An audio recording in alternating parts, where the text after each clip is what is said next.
Okay, is that better? Yes, that sounds good. Okay. Oh, my crotch is showing. Your crotch. My crotch, yeah. Oh. My pajama hole. Oh, the pajama hole. Oh my gosh, I'm burping and I feel, I'm Do you want to take such your a last lady. swig of this? Women's History Month. It's here. Women's History Month, honey. You can burping all I you want. can burp all you want. Women burp. Shout out to my friend Christy, who's all about that and not hiding who she is, and she'd be so proud of me. I'm gonna have to tell her about this and be like, "Look, I mentioned you because I was burping." Oh my gosh. She's gonna be like, "Yes, I associate with this." And the person that was burping, her name is Heather, and her pronouns are she, her. Ah, yes. Thank you, Jaron, whose pronouns are he, him. And we are your hosts of Typically Divergent Podcast. Welcome back, everybody. Welcome back. Happy Monday. Ooh, Monday. Welcome back to our podcast. Ooh. Ooh. And that's all you. May you have the least Mondayest Monday. Yes, or the least Tuesdayest Tuesday. I don't know, but may you be humping on that hump Wednesday. Ooh, and I hope that you are being thrifty on Thursday. Ooh, and frisky on Friday. And I hope you're just I hope you're having a super good time on Saturday. And a silly Sunday. Silly Sunday. Yeah, silly goose Sunday. Silly goose Sunday. I love that. We're gonna put that on merch. Silly geese. Whenever we monetize this show. And it can be like geese that are actually like walking around, like walking on a road. It could be like Abbey Road. Like it'd be like the Beatles, but geese. Oh my God. But they have cherries on top of their heads because it's also like, like ice cream sundae. Yes. Silly goose Sunday, hunty. Oh yes, make it into a Sunday, like an actual yes. S-U-N-D-A. Yes. E. Yeah. A-E. I'm like A-E-Y. What's up, Canadian listeners? A. Hit him with the A. Hi, Spencer. Do you guys like Mario Kart? Yes. Okay. That man beats my ass at that all the time. And it is like my life's goal to beat his ass at like the actual full circuit every single thing. Yeah. Yes. Oh, he's way too good. All he does is do the freaking drifting. That man is Tokyo drifting his whole fucking life, and I cannot compete with that shit. One day Nicholas came home and was like, "Hey, would you mind if we played a video game together?" And I was like, "Yeah, what do you want to play?" And he was like, "I want to play Mario Kart with you." Oh shit. And it's gonna get real. Well, it gets real because trigger warning for drug abuse. Back when I was heavily in active addiction and I was doing I'm not going to say what it's called, but I'm going to call it booger sugar, and if you know what that means, then you've done it. Okay. So we would do that and play Mario Kart. And I would I told him, I was like, I'm really happy that you are wanting to play this game with me so that I can have new memories with this game, because I don't play it because when I play it, I think about a bad memory. So now you can replace it with a good one. Yes. Isn't that a therapy technique? I can't remember what that's called. I feel like it is. Yeah, I'm most certain it sorry, probably but is. yes, go ahead. Yeah, there are graphic, dangerous ways of doing it, like electroshock therapy. Sure, but it's kind of like a way of doing like a re-exposure therapy or something like that, but you're replacing like a bad memory with a new good one that is somewhat related. Yeah, something I know that's a technique. But I've been playing this game for years and no idea that you could drift, and he taught me how to drift, and so I was like, okay, thank you. Tokyo Drift. I'm trying to think of how that song. I can't, because the person singing it is so fast. But that Tokyo Drift song that's on TikTok. Are you talking about Glass Animals' Tokyo Drift? No, not that song. Okay. But I do. Oh my god, I fucking love Glass Animals. Okay, you guys know how I'm super fucking big fan of Glass Animals. They are amazing. My ego is showing. You guys know how I hate when things get really popular. I tend to not like them anymore. Glass Animals was the first group that Nicholas and I bonded over when we first met 7-8 years ago. Oh, we talked about that, just not on the podcast. Yes. And I have still not seen them in concert, and I've loved them since the beginning. Yes, I know, honey. Me too. And I saw them in concert. The venue was like max capacity at 50 people. We bought tickets for $25 a piece. So jealous. I have the Snapchat saved in my memory on my phone. I was so close. It was just between me and David was a bouncer, and the guy was like, "Man, you're gonna have to step back." And trigger warning, I was on Molly, but it was a beautiful fucking show, and Nicholas still has pictures from it, and every time I They're hear so that second talented, album, man. I still bawl. But then like TikTok blew up. Their 2020 album was absolutely fucking amazing too. I like it, yes, but I prefer album 2. I love all of it. They have different vibes. Oh, yes. I love the main singer. Yes. I love the group. Shout out to a couple of friends that Spencer and I have in Kansas City, Missouri. They go by Loon and Roxy. That's like their game names on Discord. Oh, I thought those were legit names. I was like, damn, those are really nice names. I mean, yeah, but Princess Banana Hammock. Yeah, I haven't asked if they, I like to ask first before I mention someone, like their names or full names, something like that. Anyways, Loon is like a huge fan of Glass Animals, and I guess when they were doing all of their indie stuff, he was telling me the history of how they did a lot of like indie stuff in Missouri. Like they got a lot of like fan base from there, in the radio station that ran stuff and did a lot of like indie rock stuff. We love and so they've artists. seen them a lot, and I was like, oh, I'm so jealous. I'm like, it seems like everyone around me that I know that I'm friends with, like, really big fans of them and have seen them, and I'm like, I just need to see them. And like I want the things that I love to continue to grow and be successful. It's sad when like you sell out, and it's like. Speaking of music, I can't not talk about this. I am fucking obsessed with Sleep Token. I don't know if anyone knows of them. It is actually hard to put them into a musical category, which I know that's like very elitist hipster of me to say that, but truly progressive metal. Okay. But also like emo, indie, rock,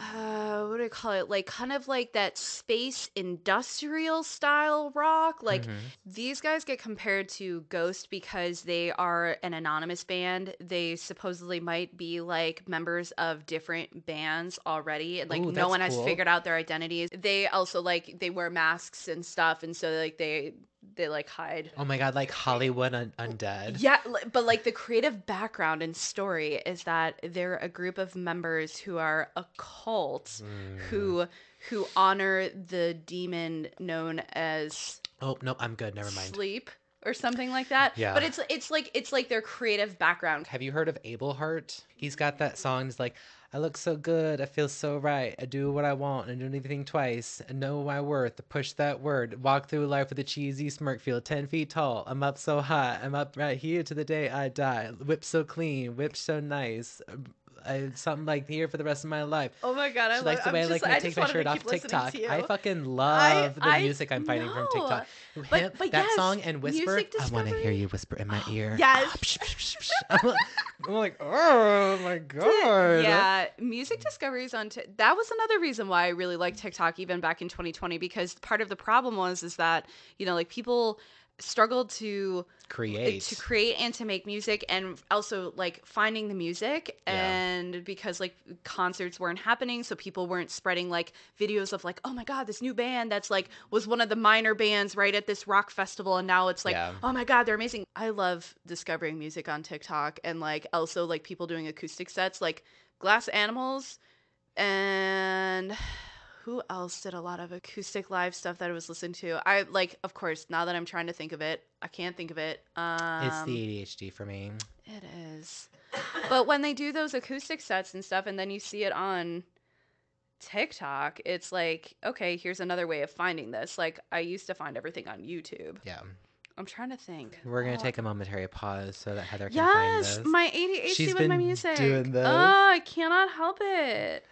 Last week when she was at the salon, she was trying to tell me something. I was like, "Girl, it's okay. You don't have to try to support yourself." I was like, "I believe you," and she's like, "No, I have to find it now because I was going to drive me nuts." It's going to hurt my brain. It makes me it like hurts my soul. Like it's almost like you feel the electrical impulses in your brain like off firing. Like, listeners, if anybody out there is like I'm that, on please, the neurodivergent spectrum, guys. I'm sorry. Oh my God! Speaking of neurodivergent spectrum, it's Neurodivergent Week. Oh my God! You guys, we're going from Women's Month to like neurodivergent. We get a whole week. We're so special that they gave us a whole week. We got a whole week. I hope everyone thinks differently that week. Hell yeah. I just want to see a society where everyone is diverging. Maybe Neurodivergent Week would... Are you okay? I'm fine. That was just really funny. How old am I? Oh, you poor thing. Okay, we almost stopped the... I was gonna say I got money in my mouth. I got water in my throat. You're gonna... It's fine. Let me drink like a normal human being. Because I guess we're gonna have to pause now because Papa's home. Did you find the name of that band? Yeah. What is it? Nothing But Thieves. All right, folks, we're gonna take a break. So I'm gonna go give my fiance a big old schmooch on the face, and then we'll be right back. And then we're going to get into mental health and tarot, and then our topic today. Woo! So we don't get the weird in between. Not the good Right. All right, folks, we are back. Thank you so much for being patient with us. It's not like there was anything that happened for you guys. I mean, it just skipped right over to this. So, how is your mental health? Well, I mean, it's all right. It could be better. I'm definitely feeling the a little bit more from the job in terms of how would I put it? Yeah, like burnout, and it's in a more stressful state again right now. Do I feel more supported? Do I feel like better things are in place? Yes.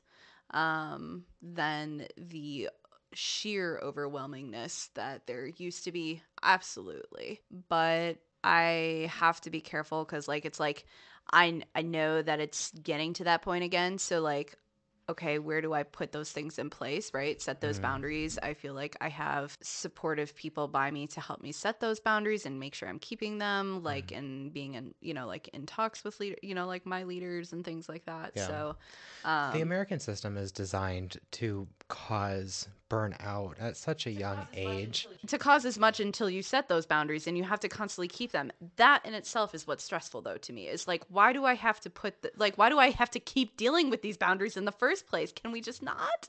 I feel like you talked about that last week too. So this is a thing that has like been continuing for a while. It doesn't help that obviously like, seasonal depression, this is a time for I don't know. I also think like a lot of workplaces deal with a lot of things after the holidays, right? Like there's a different multitude of things like that happen. And like, I don't want to get into it because I will never talk about like my job, like other than general career and like work stuff or prior job things. Careers tend to go through phases. And I do feel like that January through April season, just, I don't know. I tend to have like bad experiences, like, and things that happen and like just frustrating things to deal with during that time period. And it's also the shitty part of winter that it's like, oh, there's like not a lot of holiday stuff. And spring to me is still very chaotic weather, so I have trouble enjoying that. You keep telling me to embrace the chaos, and I know. Well, here's the thing. In the end, though, I was trying to say too, like I do feel a little bit better than like if I were in this situation a year ago. I would feel a lot less supported. I don't feel like I would have as many of the things in place that I need to. It is also helpful to obviously have my husband with me in the same country, like being in a relationship that is separated by a pandemic, like across the world where you can't even see each other, like obviously does enough to your mental state in your home life, and then you have your job and everything else. Right. It's weird because it's like I actually feel very happy with my home life and very happy with my personal life and like where certain things are at, but then like other things are, I'm having trouble articulating it, but it's like I want it to align. Like, can we just get it into an alignment? I want the planets to align, but in the form of like all aspects of my life. Yeah. Or as Nicholas would say, no, yeah. No, yeah. Yeah, no. Yeah, no. Yeah, no. Very Midwest. Yeah, no, it's not the vibe. Very, very Midwestern of us to talk. Yeah, no means no, and no, yeah means yeah. Well, and that's why I think like last week with the magician tarot card, like because I've been feeling that for a little bit, it's like this is kind of weird. What does this mean? Because the me right now is like, again, let me escape to like a cabin in the middle of the woods. Should I be looking at like, like again, like, New Zealand? Should I be like working on something like that? But then I'm like, no. And I care about wanting to make things better like here and in this country. And like, I don't know. It's just, you just get frustrated with it. And sometimes it's hard not to want to find a way out. Self-awareness is the first step. Yes. Definitely. So, sorry, go ahead. No, I was just going to say, so tell me what you drew for the tarot card this week. So, our tarot card for the week is Double Mission. Double missionary? Double Mission. I'm sorry, I immediately went to that. I know, I'm so proud of you. I'm rubbing off. You are. My hole is rubbing off on your hole. They call that scissoring. Oh, actually, that's trebling. That's trebling. Oh my goodness. This is trebling. Look at you, knowing positions, but then in Valentine's Day episode, you're like, I don't know what to call these positions. Because those are for two individuals that got vaginas, yeah. And I don't have that. I don't need to do that. So if you are pulling this card, you're being called to remember your collective mission and step into it even more fully. You're being reminded that your role as a light worker is to light up the world with your presence. This doesn't have to be a great big thing or a decision you need to make. You also don't need to have a great big plan. If you resonate with being a light worker, all you need to do is work out what lights you up, so your passions and joys, and keep doing that. I like that. Yeah, it is very common for light workers to feel different, and that they may carry soul memories of being visible and sharing their voice, such as they may protect themselves by dimming their light in order to fit by spending time in some sort of closet, such as a spiritual closet. And I really feel like that has been a lot of my life. I remember when I started being vocal about wanting to get tattoos and piercings and changing my looks, and my parents being like, why are you trying to draw so much attention to yourself? And it was in a sense, I think I was, because I was just hey, I'm different than everybody here, but I also didn't feel like I had a comfortable space to take up space. I'm tired of diminishing my light, diminishing myself, and not being my authentic self just to appease the masses. And so it's getting my nails polished, and also at the same time wearing a Carhartt coat, and I love I want to reach this level of almost gender bending. I want someone to look at me and question what my gender is. Because I want to have more of that balance between the feminine and the masculine energy. Being more vocal about the things that I need, or being more direct, and making sure that I take the time to get what I want to say across with everything, specifically with the podcast. There are so many times when Heather doesn't hear any of the edits before they get launched. She hears the episode on the day of. Right. So it's a surprise for Heather, but she trusts me, and I'm the one that's got to listen back, and I'm like, man, there was something I wanted to say there. Or I could feel myself holding back because I'm worried of judgment of other people. And who's listening. And, last week's episode, I was not going to put that part of us talking about my mom on here, because my relatives now know about our podcast because they found our TikTok. And so it was oh my God, what have they said? But it's I'm not talking bad about you guys. I'm just talking about what my life with you is like. Yeah. I mean, you're allowed to have your experience. Right. But I mean, even then, and that's your choice, right? Yeah. Yeah. Yeah. And even then, that's not specifically what I'm here for. I'm not here to complain about my childhood by any means.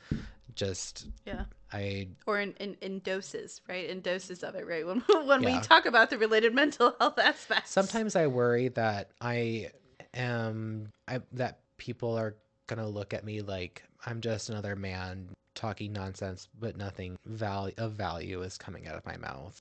That is like a another concern man of with a mine. microphone right now. Yeah, but I worry about that sometimes.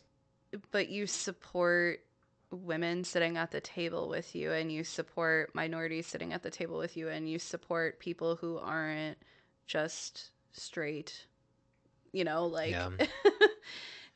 you support other people being around you, and like your voice has been being used to help give voices to other people. I think where the complaint is like straight white men with podcasts who then use the podcast to be misogynists and bigots and ignorant. Yeah. Because podcasts are so much like free speech. I mean, you can really do whatever you want, right? And so there are a lot of creators out there that like they don't feel that their voice would be accepted elsewhere. So it's like being like that keyboard warrior, like on that bigoted, ignorant side, but like doing it in the form of a podcast. And there is unfortunately groups of people, as we've talked about many times, that go that route. But I don't think that you are one of those people. I could understand where you're coming from in that thought and in that fear, because you are a man. Right. And you are white. I feel the same about the fact that I'm straight and I'm white. Right. Sure, I'm a woman, but can I really speak for the LGBTQIA community? Like, it's for them to decide if I am an ally or not. It's for you to decide if I'm an ally or not to you. Same goes for, any minority population. Like, if I'm not, saying something correctly, like, I need to hear it. And, what's going on with this British baking show that you have notes on about? Have you been watching that with Nicholas or something? Yeah. Is it something new for you guys? Yeah. You're like, yeah. Yeah. Is it fun? It started with like we just needed something to like tie over 20 minutes of attention while we were doing something else. It's funny. So I grew up watching Kim watch like Emerald and like all of those cooking shows. Yes. So I don't care about cooking shows because I'm like, you never make this. Mm-hmm. Like in our home, those recipes were never recreated. Mm-hmm. But I get it. Like, oh, you learn things. I understand that. I liked Nailed It because it was like kind of funny, but also like dumb. And I really like Nicole Byer. Is that her name? I don't actually know, but it's a good show. I watched like the Christmas special ones. Yes, I love the Christmas special. So, and then he was like, "Do you want to try a British baking show?" And we started in season 10. And there's this one contestant. He's just, if anybody watches season 10, he wins a Star Baker of the week of the first episode. Okay, and he's so adorable. Aww. And so then if you guys have been on our TikTok in the last week or so, about a week and a half ago, Nicholas made a cake. Mm-hmm. So then because he's been watching British Baking Show, he's like, we've been doing this, but I have yet to make something. So he made a cake and we put it on TikTok and it was really cute. But yeah. I loved watching Iron Chef and like seeing like people at the top of their like a specialty cuisine. So it's like getting it down to the science of like, I also work within this specialty. And then like they all get the same ingredients to work with and they're told this is your theme ingredient and you have to find a way to make a delicious like 3-4 course meal or whatever out of all of that. Like even like, your ingredient is octopus and you still have to make a dessert out of that. And then they'll be like, well, we're going to use like this particular piece because this brings out like a sweet or a sour flavor. I'm like, this is so cool. Yes. If anybody out there thinks that they're capable of doing things like that, let us know. Tag us in your videos. We want to see it. Tell us how you do your things. Yes. Show us your TikToks of you making amazing food. Yes. And tell us about your foods. We fucking love food. We talked about that in the very first episode of our show. I love food. Good food is love. It is. I forgot about that, but yes, it is.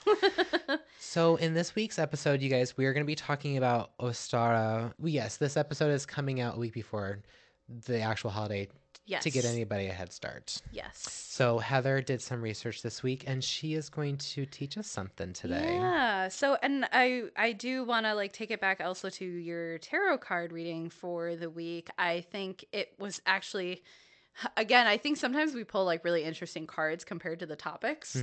And I think actually the tarot card that I pulled last week, the Magician, and in terms of like seeing things come to fruition, it's manifesting the actual goals that you have, and then you talking about bringing light, stop dimming your own light for others, and like working on like manifesting as well. There's a lot to do with Ostara, so we'll get into that a little bit. But Ostara or Eoster or Aster, I'm sure you guys can get what that sounds like. Easter has Germanic and Saxon roots in terms of the words that I'm using here.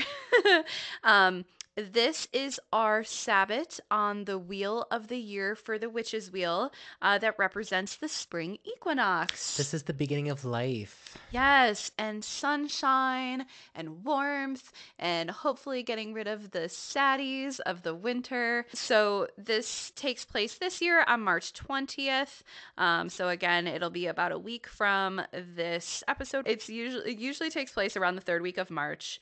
So of course, the spring equinox is when the day and the night is equal, light and dark are balanced. And then after that, of course, as we all know, days will then become longer and the warmth will come to the land. The land of the free. Land. There are different ways to talk about it, and we're going to get into this a little bit, but I just think this is funny because it comes up like every Sabbath, every festival, every celebration. But if we think about it in terms of history and how humanity reacts to different festivals, yet again, the theme of fertility comes up. The fertility from Imbolc that we talked about comes to fruition. So like we're talking about like, like pregnancy and new life, resurrection. So there are fertility themes that are throughout like different holidays, and again, like we're talking about simpler historic times where there are a few main activities that people partake in, right? And like survival is the biggest one. So and lots your of basic fucking needs and trying to have children, but also like it deals with animals, it deals with crops. Those are the other big things too. So in some texts, Ostara becomes a root word for Ostara Monath or April in Germanic. In certain texts, it was actually the word became part of the actual month. Okay. But in reality, Ostara is actually named directly and representative of the Germanic goddess of spring and fertility, named Ostara. So it really is a celebration of a primary goddess. Okay. Her name means movement towards the rising sun. She's representative of the dawn, and that translates to literally the direction of east, right? Because the sun rises in the east. Right. She's similar to and connected with Astarte or Ashtoreth, which is the Phoenician goddess of love, sex, war, and hunting. Ooh. Very powerful, and I fucking love it. Ooh, I love that. Talk about National Women's History Month, you guys. Yes. She don't need no god to take care of her. She's gonna have sex with whatever man she wants, and then she's gonna cut off the heads of any. She probably has sex with her. She probably has sex with herself. She man out there. She's a starfish. There we go. If you guys want to know why we're talking about her being a starfish, you can look up what starfishes can do by themselves. Yes. Anyway, okay. Sorry. It's the ADHD for me. Yes, it's the ADHD for me. Also Ishtar, who is the Mesopotamian goddess of love, sex, fertility, responsible for life itself. Interestingly, there was a note that this goddess was never like a mother themselves, so like also to be different, like representative of fertility and like responsible for like that for others, but they themselves were never depicted as like that mother figure that other goddesses get. Also like war, celestial, morning and evening. Ostara is considered kind of like a descendant in terms of like historical descendants from like earlier in history to more modern. She as a goddess in like history and like in Celtic, Germanic roots comes from much earlier in history from very powerful goddesses. So her familiar was a rabbit. That's my sister's familiar. I bet this is my sister. It makes me, for people who are fans of Sailor Moon and like my kind of nerdiness, it makes me think of Sailor Moon because there's a lot of rabbit symbolism, and Yeah. she is the princess and queen of the moon too. Her rabbit was connected to the moon's power, would lay eggs and then paint them for the goddess. Like rabbits with Easter, like we got now, but Yeah. oh my god. I wanted to talk about this because it just shows the connection of mythology as we call it today, but also like ancient religions and religions today, and how there are very similar beliefs across time and across very different spaces of the world. In Greece, we have also one of the deities that I feel very connected with, Persephone. So she must leave Hades in the underworld to begin her 6-month venture as the goddess of spring and nature throughout summer. We also have, I think it's pronounced Eos. In Latin, it would have been Aurora, which I love that name so much. I do too. But also Eos is the goddess in Greece of the morning red, who brings up the light of day from the east. So again, Okay. we have some similarities. In Norse mythology, we have Freya. Some people relate Ostara as an iteration of Freya herself in like current, even like Nordic pagan practices. But I was getting a sense that that was maybe controversial, but I still just wanted to mention it because Freya is considered very much like a mother type goddess as well. And like she is Odin's, you know, primary consort kind of thing. So then in terms of some of the like important historical like locations and monuments was the word I was trying to think of before. In ancient Egypt, we have the Great Sphinx of Giza, which was built during the Old Kingdom of Egypt. It's believed to be aligned with the rising sun on the day of the spring equinox. It's possible that the Sphinx was meant to represent the Egyptian sun god Ra, who was associated with rebirth and renewal. For the Mayans, and I apologize, I'm probably butchering this, but Chichen Itza. It is a complex of ruins located in Mexico's Yucatan Peninsula that was built by the Mayan civilization. The main structure, the Temple of Kukulkan, has 365 steps, one for each day of the year, and is designed so that the sunlight creates a shadow that looks like a snake slithering down the steps on the day of the spring equinox. I'm pretty sure I've seen like a Disney movie that had something to do with that. Which one? Honey. Okay. Honey. Okay. Disney movie, any movie. I say Disney movie because I probably saw it as a kid. And I, again, apologize if I'm not pronouncing this correctly, but Nowruz is the Persian New Year, which falls on the day of the spring equinox. It's celebrated with a variety of customs and rituals, including the building of a special table called a haft sin, which includes 7 items that begin with the Persian letter sin, S-I-N, each of which symbolizes a different aspect of life, such as rebirth, love, and health. And then for the Druids, we have Stonehenge, which is an ancient monument that many people know of in England. It was built by the Druids, Celtic priests. It's believed that it was used as a place of worship and celebration, and the placement of the stones was designed to align with the rising sun on the day of the spring equinox. Again, if we're thinking about life in more ancient times, so much was around that cycle of the crops and animals, and again, like even like human fertility as well, but just that cycle of birth and like crops and making sure that you have food before the winter and all of that stuff, basic survival needs. It's a time of new life, new opportunities, and new beginnings, with of course feast celebrations. Hell yeah. Yes. I'm always down to eat. Yes, me too. me when I'm at the buffet, I'm gonna take a lap around. Take a lap around. I just thought it was really cool because we have so many different areas that have similar aspects, yet they were also very different cultures too, well, right? I mean, like, yeah, I mean, every religion has their own word for something, but we're all talking about the exact same thing. Yeah. That's why it's important. We should all love each other. Right. Just to relate this to the Wiccan side of witchcraft as more of like the religious aspect, and the Wiccan deity of like the goddess, so like the triple-headed goddess, the triplicate, which we've talked about before. Yeah, the mother maiden crone. Right. She, of course, in the springtime and since Imbolc, she's been in her maiden form. And the horn god, aka the Green Man, which I'll get into, sometimes called Pan as well. Her consort, who met at Imbolc, and sort of had started a courtship right between that time and now in Ostara, symbolizes the attraction and desire that leads to the goddess becoming pregnant. Okay. The Green Man has many relations in history, culture. It's the symbol of the Green Man is used in a lot of architecture. It was actually used on a lot of churches, like Christian churches, back throughout history. Also has potential relations to, in ancient Egypt, Osiris, and in Norse paganism and Norse mythology, Odin himself. Okay. So we have some pretty important symbols with Ostara. Let me guess, eggs are involved. Good guess. Oh my god, I get a sticker. Oh, yes. I'm so sorry. I did actually want to relate. We were talking about like the naming and how obviously it sounds a lot like Easter.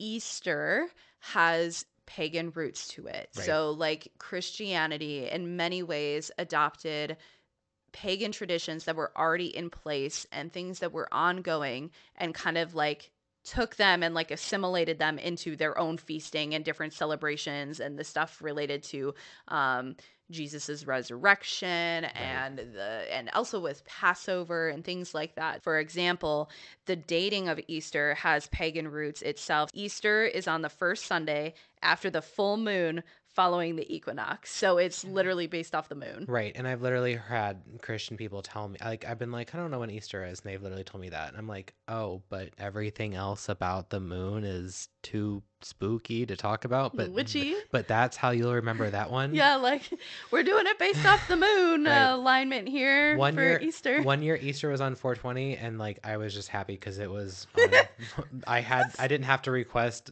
420 off, and it was a Sunday, so I didn't have to work in retail. That's funny.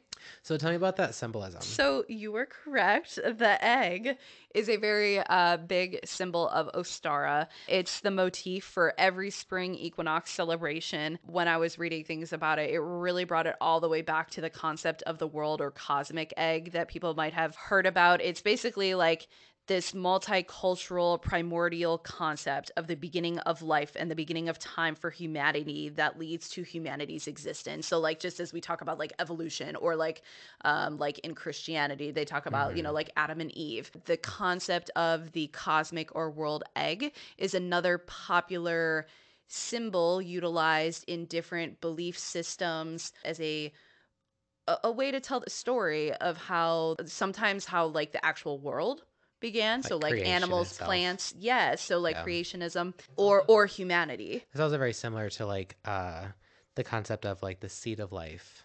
Yes, flower of life. Correct. So the seed of life it is, I think, considered part of that what they call the primordial concept with the egg. Yep. Yeah, because our life starts with an egg and a sperm cell, and then that starts to go into mitosis when they split? Yes. So and steps. Then it, that first one where it divides and splits, and then yeah, correct. It goes as far back as to say that the Paleolithic and Neolithic eras, so we're talking greater than like potentially 25,000 years ago, that those faiths were quite maternal focused, so focused primarily more on a goddess as like the most powerful being, because in the end they would be the forms of birds with somewhat of a female form at the same time, and the egg was the symbol of fertility and bringing on life itself, and you couldn't do that without a woman. Yeah. Obviously she's not a bird, but the obsession over Mother Mary is pretty big. How is that, folks, in the Christian world, that obviously if you're listening to us and you like us, you're not the extreme version of Christianity, but how is it that a religion that loves a woman so much, politics, never mind, I'm not going to get into it. No, that's okay. I think that's where like the actual true religion like gets lost, like people put in their own things with it. Right. It's not. That's why I answered my own question. Going back to Greek goddesses, Leto was the goddess of fertility and motherhood. She birthed Apollo, the sun, and Artemis, who is representative of the moon at times, from an egg. In Greek Orphism, the Orphic egg gave rise to Phanes, the deity of new life, who then gave life to other gods and goddesses. In Egypt, there's a concept that there was a celestial goose. Yeah, it's those silly gooses, but this one's a serious one.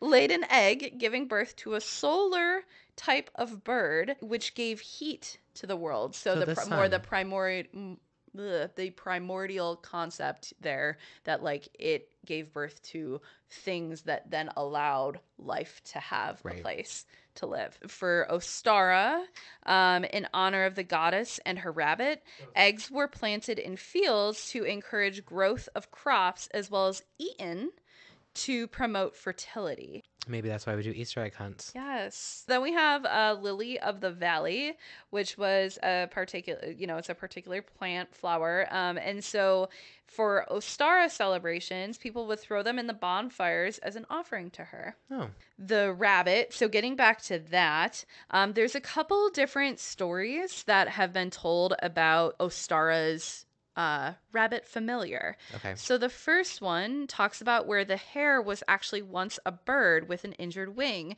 The goddess also kind of explains the egg part though, right? Right. So the goddess knew it wouldn't fly again, even if she healed it. Instead, therefore, she transformed it into a hare.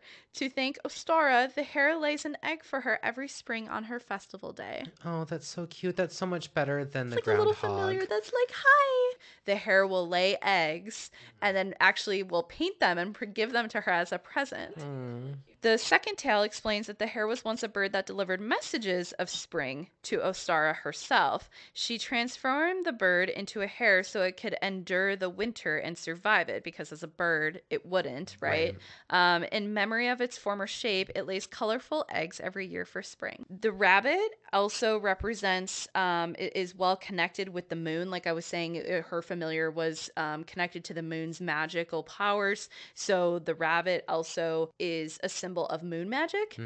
And then just to note that hares or rabbits are sacred to many fertility goddesses. So that includes Freya of Norse mythology, as well as Aphrodite. So what are some activities that we can do during Ostara, Miss Heather? Fertility doesn't necessarily mean procreation. Now, if you want to get at it, you want to do that sex magic, you want to get into it, I'm here for it. Like, I'm all for it. For those that keep hearing this fertility, like throughout everything that we talk about with every holiday, sometimes it can have like a negative connotation, and it kind of like can bring up things for people, right? Like it can be a sensitive topic for people too. Fertility can also be symbolism in itself. It doesn't have to just straight up mean, yes, it's about a human getting pregnant and having a kid, right? Like, and about a woman getting pregnant and having a kid. It really can mean things like expansive thinking, a free spirit mindset, working with plants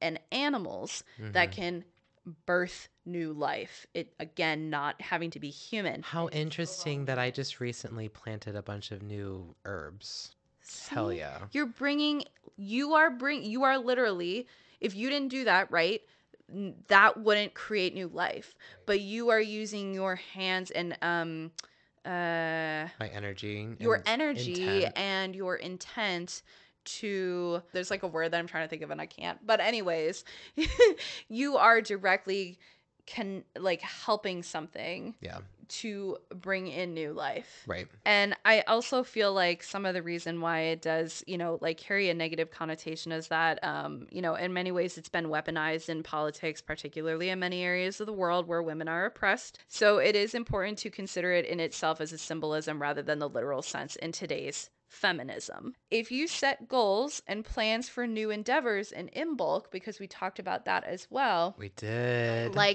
Start the plan, get those plans in a list. You can now start hopefully executing the plans. So like your goals for what you wanted to manifest and that you started planning out between Imbolc and Ostara. Now with Ostara, now is the time to start to put those plans into action. Having an Ostara altar dedicated to any deity and spring symbols, continuing the refresh aspect of Imbolc. So we want to welcome anything new and upcoming that we are executing our plans over into a clean and healthy space. Spring cleaning. I've been doing some of that. Yeah. I also think like meditating and like doing some, like spiritual cleansing as well can be helpful. I don't know if anyone is into like bath rituals or bath magic type of stuff. But sorry, I'm a gay man, and if anybody knows what a bathhouse is, you just thought about bathhouse. I actually know. I know too. Bath rituals, and I was like, hold on, wait a second. She is not talking about what I'm talking about. No, I mean, if I had my way, it'd be like taking a clawfoot tub and having it out like under the stars, and yet having privacy at the same time, and just being like taking that cucumber that you harvested last year and taking care of business. No. Having candles surrounding me and like just being at one with the universe. That's my dream. Hosting a spring tea party. I think of like almost like an Alice in Wonderland, like all the rabbits and stuff, like having a tea party. Well, I immediately thought of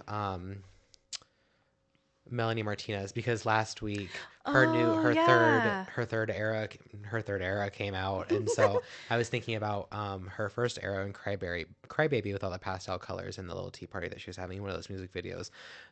But I was also very similar to Alice in Wonderland. This is another big one, but connecting with the earth and the soil itself. This really hits home for anyone who practices a lot of earth or plant magic specifically. It's really the time for serious planting and plant magic. Also, if you don't garden, you could literally like sit on the ground. I was reading some stuff of like meditate, feel the soil around you, like grab some soil, like feel like the vibrational energy of the earth and kind of try to connect with it. Use that as a way to meditate and to give yourself affirmations regarding the plans that you are trying to execute. It's also not to put pressure on people to have to do things that they don't actually want to do or that they don't normally do. Just because I'm mentioning these ideas doesn't mean that that's the idea for you, right? Like if you're not a green thumb or you're not into plants, even though, yeah, they've been trending for a while, it's okay. It's okay if you're not a gardener. We get it. Also just taking a nature walk. And like I said, like meditating like in a park somewhere, meditating if you do have like yard space, something like that. Like just look out for all that wet grass. Yeah. And of course, bringing it all back around to eggs again, cooking with eggs, celebrating by painting eggs, doing an egg hunt. Those all actually have like pagan roots to them, like we were talking about, even though they are also like they are now used in Christianity as well in celebration of Easter. Eggshells are actually a really popular spellcraft item for those who are just getting into like the spellcraft part of their practice. I am too. It's a way to do it instead of having to pay for it, at a supply store or something like that. Doing certain spells, you might be like grinding that down into a powder, like eggshell powder, but like literally save them, make sure they're clean them off, and then, save them in a Ziploc bag. And that's a really great way to use something that, perhaps you would otherwise throw out. If you don't want to do that, consider composting. Or consider especially if you used the egg itself in a spell, used it for something on your altar, consider like burying them, and then that will in itself kind of compost with time. Yeah. Did you mention anything about using the eggshells to make eggshell water? I did not. Because you can also take the eggshells and put them in a gallon of water, and the minerals and the nutrients from the eggs will go into the water, and you can use that to water your plants, your indoor plants. I forgot about that. That's really great. My mother taught me that. You are very much in tune with plant magic, and that's a really good idea. Thank you. I actually, one of the resources mentioned like, hey, if you're vegan, consider making clay eggs or like doing paper mache, and I was like, oh, that's such a nice idea. And like, of course, you can paint clay or paper mache as well, and do things with that. I also think if you don't want to deal with like the composting or the waste of eggs, and also eggs are expensive, but you have other means or ways to like create an egg, like you can do that for your altar. I mean, heck, if things are rough, you can literally draw eggs on a paper, right? And like use them as a symbol. Like the importance is the symbolism that it represents, and like do that with an altar. Like I try to think of the fact that economic times continue to be tough. And so when I'm talking about these ideas, I try to think of like, okay, literally some people can't just go out and buy a bunch of fresh fruit to throw in a pot to make a simmer pot, right? Like, Right. you know, either try to use like the stuff that you already have, or like let's find some additional different ways to do things, and that's okay.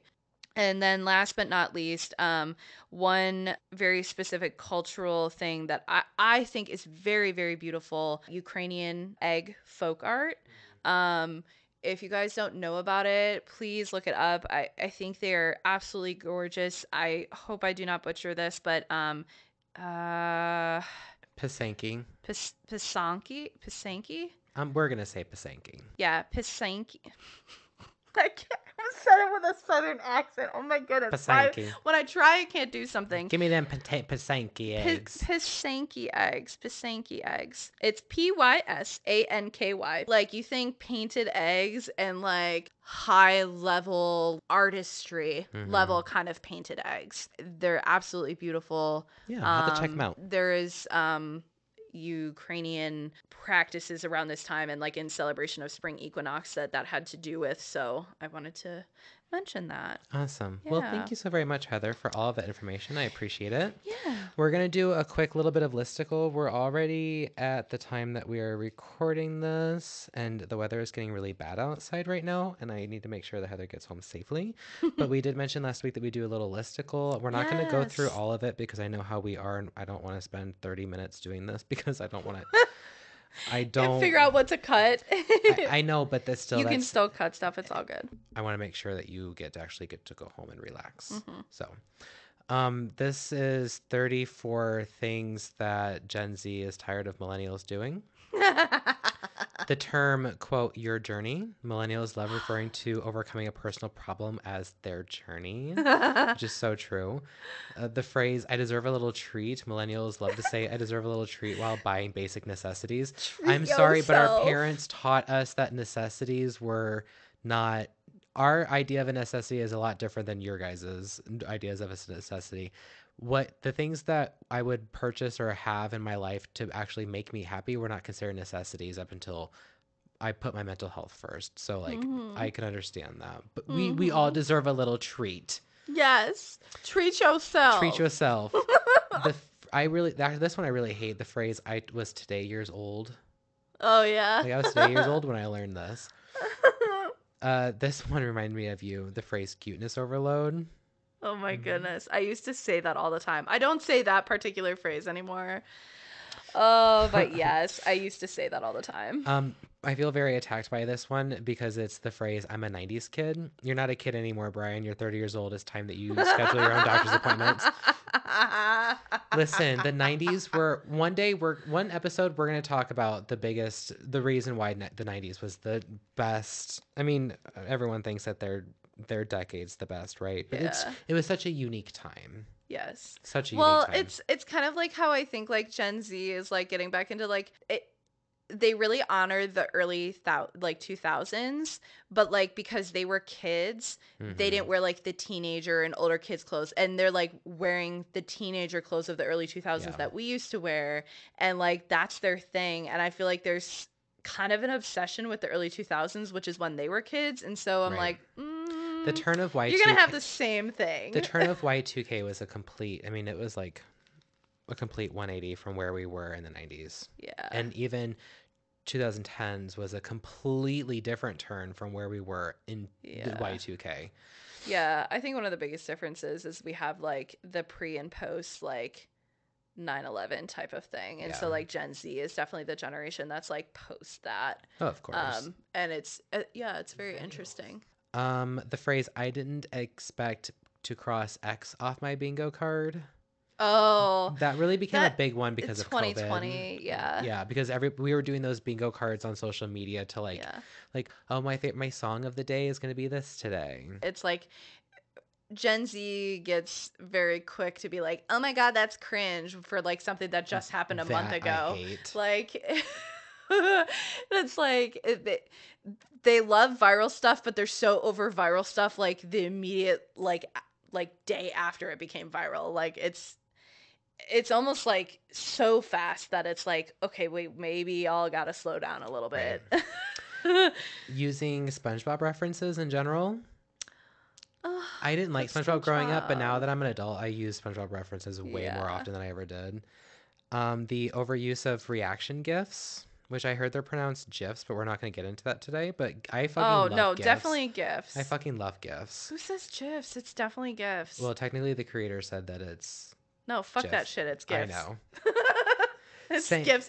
Okay, I have to react with a GIF for everything though. I can't help it. It's better than an emoji. Yeah, it is better than emoji. And then also like having to explain yourself, and like people don't understand emotion with just a text. Like the same thing that could come off as bitchy could come off as the most excited and supportive thing ever to someone. Right. Like, that's how do you know? That's why we have to put LOL. We let people know that we're not upset. Yeah, smiley face after every sentence in a corporate email. Yeah. Saying wait before every realization. Honestly, like, what are you supposed to say? Hold up. You want to take a pause and go, and then say it? I don't fucking think so. I don't know. This next one I felt really fucking called out for because it says millennials love reposting TikToks onto Instagram. That is so true. Well, that's because Instagram. That's the general concept that Instagram is the millennial app, like a combo of Facebook and really more so Instagram, which I always think is interesting because I really did skip through Instagram. I understand for my generation why they love it, why it's wonderful. I really just couldn't give a shit though about it either, but I totally get it. It's no hate. I just personally am like, yep, I feel Gen Z on that one. Making Instagram accounts for dogs. Yes, that's such a millennial thing. And Taylor Swift's, her cat. But pet Instagrams are fun because it's just another way to disassociate, y'all. Right. But I understand from humanity. It's like that No Bones dog. Oh my gosh, and that dog passed away. Well, of course he passed away. He was old as hell. I know, but it was so sad. I literally cried. This is what everybody's problem is. We get so invested. I cried. Okay, I get that. We get so invested in some other pet's lives that it's like, you can invest that same amount of energy into your own pet, or go get a pet. Go adopt a pet and invest that energy into them. But I think it was sad because it was an ongoing trend on TikTok that kept its popularity for a while, and people were very invested with that dog. Yeah. I was really sad because that guy was seemed like a really good dog owner, and I just felt bad. Yeah. Ugh. Oh yeah. Yeah. The phrase "I'm not mad at it." I'm not mad at that either. Captioning. I'm waiting for the "I feel attacked" to be on there. Captioning an Instagram with "about last night" is pretty generic. Oh yeah, that's very true. Yeah, that's so true. Bragging about the olden days when you could only use Facebook with a college email. That was not. No, I don't give a shit. The word adulting, I don't like that. I'm sick of it myself, and I've stopped using it. Yeah. Well, I am here for it. Is the next one. I knew it. I knew it. The love of cheese boards. Come on. Obviously, we grew up on Lunchables. Yeah, charcuterie is good though. Yeah, I love my charcuterie board. And you know what? When everything's gone to shit and you don't want to do anything for dinner, just grabbing some crackers and cheese, man. What's so wrong with it? This one I'm feeling very attacked about because it says the phrase "just a friendly reminder," because when new guests come to my salon, I send them a welcome text message to let them know where the salon is at because we're kind of hard to find. And in the text it says hello or good morning or good afternoon, insert person's name. This is Marco. Just a friendly reminder, you have your first appointment with me today at this time. So maybe I should take that out. I definitely have used that phrase a bit, and I'm yep, okay, but I agree with it. It's definitely overused. Yeah. Their hatred for the word moist. Yeah, I never cared about that. I thought people were being stupid. Like, and that's where I'm like, we have more important issues going on in the world. Will y'all just shut up about that shit? Like, right. I'm sorry. Right. Oh, speaking of right, saying right all the time is the next one. Okay. The phrase, my heart is so full, the struggle is so real. The phrase, long story short. TLDR. Oh my God, too long did not read that. Saying you're welcome when no one asked for it in the first place. That's called sarcasm, sweetheart. Yeah. Fucking get on the board with me. Get on the charcuterie board with me. Wishing people happy 420 to those who celebrate. Yeah, I mean, it's overdone. That is overdone. But Gen Z has entered adulthood when more states have legal weed, right? So like that wasn't like a thing as much. It was the safe way to be able to let people know, like, I am a stoner and I am going to be smoking today. And there is history behind it. We're not getting into that today. Yeah. But I mean, and that's even before our time. That's like back in the 70s. Yeah, correct. So yeah. That's actually a boomer Gen X thing. Gen Z is growing up in a world where cannabis consumption and the use of cannabis is more normalized than what it was when we were kids. It's more like alcohol. Right. And last but not least, the millennial obsession with bar carts. What? Bar carts. What is that? It's a little cart that you put your alcohol in on top of with glasses and stuff, and it's supposed to look fancy and it looks cute in a room.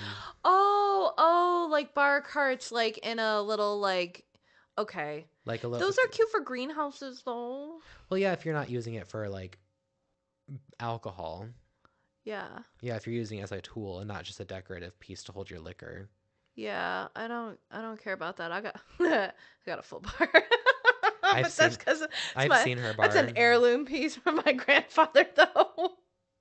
I've seen her bar. That sucker is huge. You can't see. It's actually got marble on it again, I don't have money for that shit. That's something, again, I got as a pass down.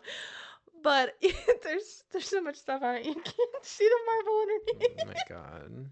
What? Well, okay, from a positive standpoint, my husband and I do not drink heavily, nor do we drink like super regularly, but we enjoy so irregularly that they didn't even drink. He hasn't opened the bottle of alcohol. Yeah, and I guess trigger warning for speaking about alcohol for anyone, but they so we appreciate like mixology and like cocktail making and stuff like that. So like in order to do that, you have to have a multitude of different options and supply. So we're well stocked and in case like we have a party or something, but then like I don't know, like, I mean it's alcohol. And it lasts for a long time. I was literally gonna say it never goes bad. So yeah.